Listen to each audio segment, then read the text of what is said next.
مرزا غلام احمد قادیانی اپنی کتاب روحانی خزائن میں لکھتے ہیں کہ اگر میرے اس کام کے بیچ میں علماء کرام نہ ہوتے تو تمام نوجوان نسل میرے تابع ہوتے، وہ مجھے نبی مان لیتے، لیکن ان علماؤں نے میرے اس کام کو آگے نہیں بڑھنے دیا، انہوں نے میری مخالفت کی، اس وجہ سے وہ تمام نوجوان نسل ہم سے دور ہوئی۔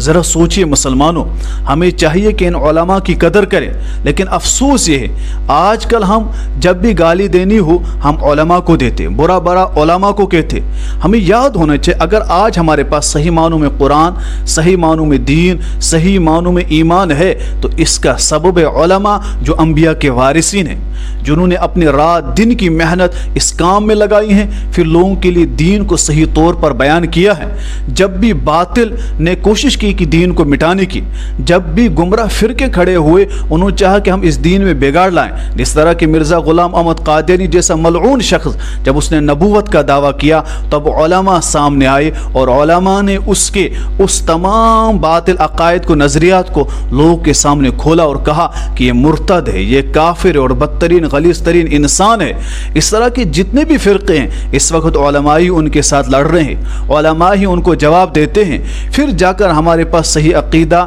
صحیح دین پہنچ رہا ہے۔ لیکن افسوس ہے پھر بھی ہم گالیاں علماء کو دیتے ہیں، برا بلا علماء کو کہتے ہیں، تانا علماء کو دیتے ہیں، نفرت علماءوں سے کرتے ہیں۔ ہمیں یہ نہیں معلوم کہ اگر آج ہمارے یہاں مساجد ہے، مدارس ہے، قرآن ہے، چہرے پر داڑھی ہے، مسجد میں اذان ہوتی ہے، قرآن پڑھا جا رہا ہے، اسلام پھیل رہا ہے، اس کا سبب علماء ہیں۔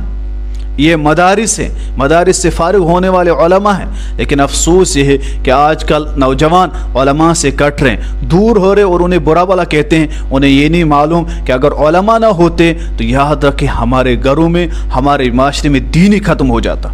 یہ علماء ہے جو اس دین کو زندہ رکھ رہے ہیں، یہ علماء ہے جو اس دین کو صحیح معنوں میں بیان کر رہے ہیں۔ آپ دیکھیے شکیل بن حنیف کا فتنہ ہے، گور شاہی کا فتنہ ہے، قادیانیوں کا فتنہ ہے، دوسرے لوگوں کا فتنہ ہے، ان کا مقابلہ کون کرے؟ کہ عام لوگ یا علماء کر رہے ہیں، لیکن پھر ہم علماء سے نفرت کیوں؟ علماء سے محبت کریں، علماء کو عزت دیں، ان کو حوصلہ دیں، تاکہ پھر جا کر وہ کام کریں، پھر جا کر آپ کے سامنے صحیح عقیدہ، صحیح نظریہ، صحیح دین پہنچے، ورنہ اس طرح کے فتنے قادیانی جیسے اٹھتے رہیں گے جو آپ کے دین کو، عقیدے کو مسخ کر دیں گے اور آپ کو گمراہی کی طرف لے جائیں گے۔